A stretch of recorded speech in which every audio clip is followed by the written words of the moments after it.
स्कंद 10वा अध्याय 88वा. शिवांचे संकटमोचन.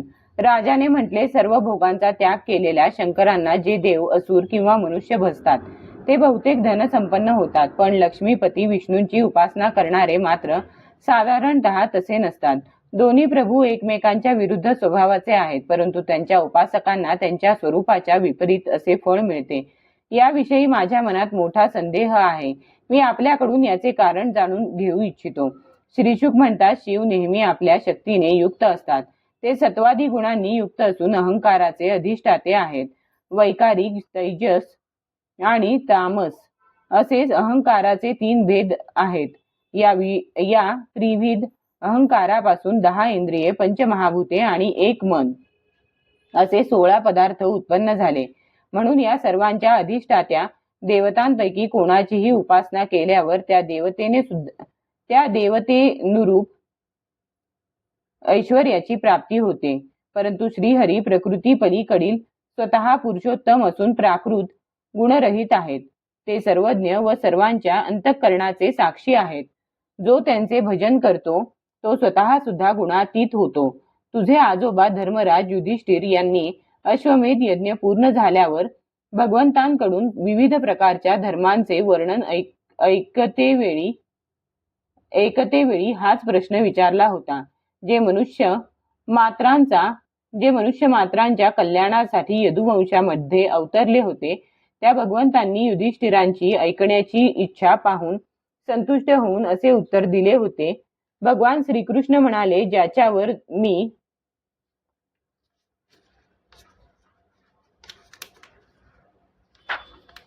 कृपा करतो त्याचे सर्व धन मी हळूहळू काढून घेतो. तो जेव्हा निर्धन होतो तेव्हा त्याचे बांधव दुःखाकुल झालेल्या त्याला सोडून जातात. मग तो धन मिळविण्यासाठी उद्योग करू लागतो, तेव्हा मी त्याचे ते प्रयत्न सुद्धा निष्फळ करतो.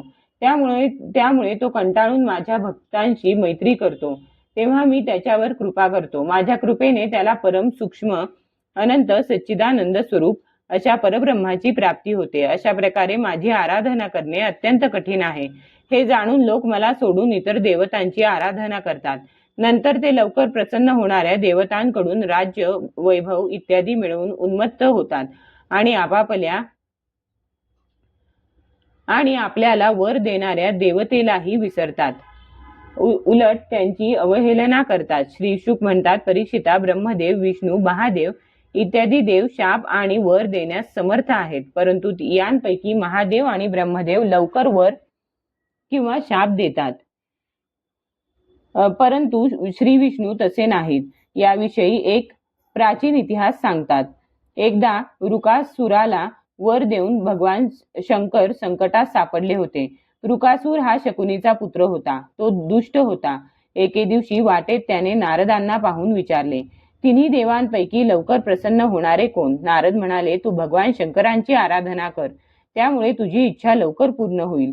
ते थोड्याशा गुणांनी चटकन प्रसन्न होतात आणि थोड्याशा अपराधाने चटकन रागावतात. रावणाने आणि बाणासुराने भाटांप्रमाणे त्यांची थोडीशी स्तुती केली, तेव्हा त्यांच्यावर प्रसन्न झाले आणि त्यांनी त्यांना अतुलनीय ऐश्वर्य दिले. नंतर रावणाने कैलास उचलल्यामुळे आणि बाणासुराच्या नगर रक्षणाचा भार घ्यावा लागल्याने ते संकटात सापडले होते. हे ऐकून वृकासूर केदार क्षेत्री गेला आणि अग्नीला भगवान शंकरांचे मुख समजून आपल्या शरीराचे मांस तोडून अग्नीमध्ये हवन करून त्यांची आराधना करू लागला. अशा प्रकारे 6 दिवस उपासना करून सुद्धा शंकरांचे दर्शन झाले नाही.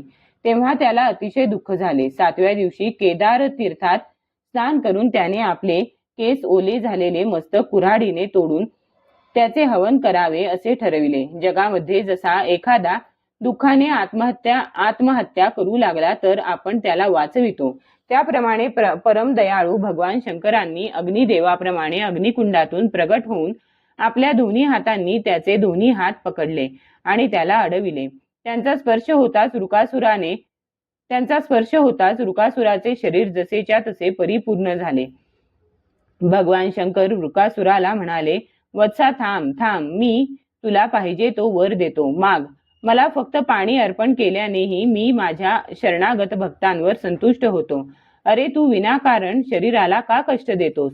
अत्यंत पापी अशा त्याने सर्व प्राण्यांना भयभीत करणारा असा वर मागितला की मी ज्याच्या डोक्यावर हात ठेवीन तो मरून जावा. परीक्षिता त्याची ही विनंती ऐकून भगवान रुद्र सुरुवातीला थोडेसे नाराज झाले, पण नंतर हसून म्हणाले, ठीक आहे. असे म्हणून या वराने त्यांनी जणू सापाला अमृत पाजले. भगवान शंकर असे म्हणाल्यावर वृकासुराच्या मनात पार्वती देवींचे हरण करण्याची इच्छा उत्पन्न झाली आणि त्या वराची परीक्षा घेण्यासाठी तो असुर त्यांच्याच मस्तकावर हात ठेवण्याचा प्रयत्न करू लागला. तेव्हा आपण दिलेल्या वराने शंकर भयभीत झाले.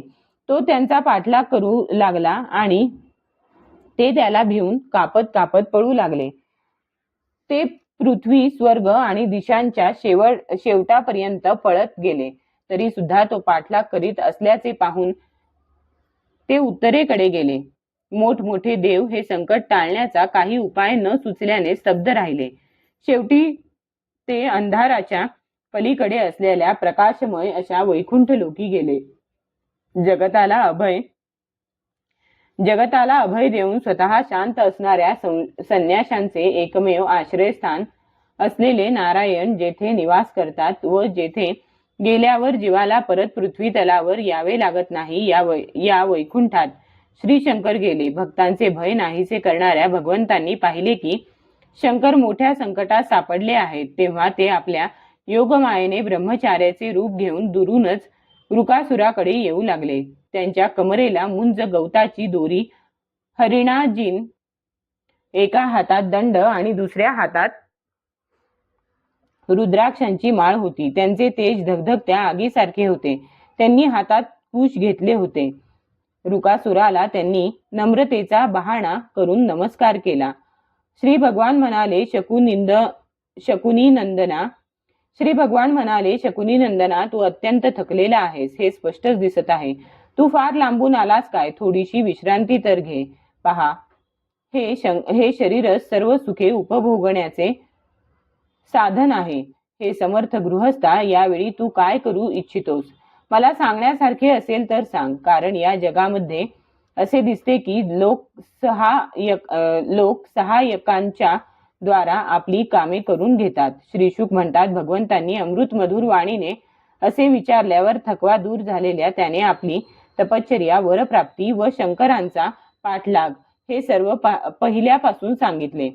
श्री भगवान म्हणाले, असे असले तरी आम्ही त्याच्या म्हणण्यावर विश्वास ठेवित नाही, कारण दक्ष प्रजापतीच्या शापाने तो पिशाच झाला आहे आणि स्वतः तो प्रेत पिशाचांचा राजा आहे. हे दानवराज, जर तू त्या जगद्गुरूवर विश्वास ठेवीत असशील तर लगेच स्वतःच्या डोक्यावर हात ठेवून परीक्षा कर.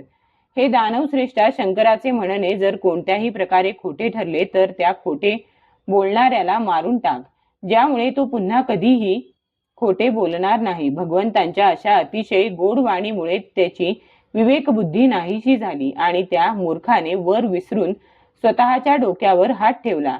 त्याच क्षणी त्याचे डोके फुटले आणि तो डोक्यावर वज्र पडल्यासारखा जमिनीवर कोसळला. त्यावेळी आकाशात देव जय जयकार, नमस्कार आणि वाह असा घोष करू लागले. पापी वृकासूर मेल्याबरोबर देवता, ऋषी, पितर आणि गंधर्व भगवंतांवर पुष्पवर्षाव करू लागले. अशा रीतीने शंकर त्या संकटातून मुक्त झाले. भगवान पुरुषोत्तम भयमुक्त झालेल्या भगवान शंकरांना म्हणाले की देवाधिदेवा, या दुष्टाला त्याच्या पापांनीच नष्ट केले. हे परमेश्वरा, महापुरुषांचा अपराध करणारा कोणता दळभद्री प्राणी सुखात राहील? आपण तर स्वतः जगद्गुरु विश्वेश्वर आहात. मग आपल्या बाबतीत काय सांगावे? अनंत शक्तींचे समुद्रच अशा साक्षात परमात्मा श्रीहरींची शंकरांना संकटातून सोडविण्याची ही लीला जो कोणी दुसऱ्यांना सांगतो किंवा स्वतः ऐकतो तो संसार बंधनातून व शत्रुभयापासून मुक्त होतो. अध्याय 88 समाप्त.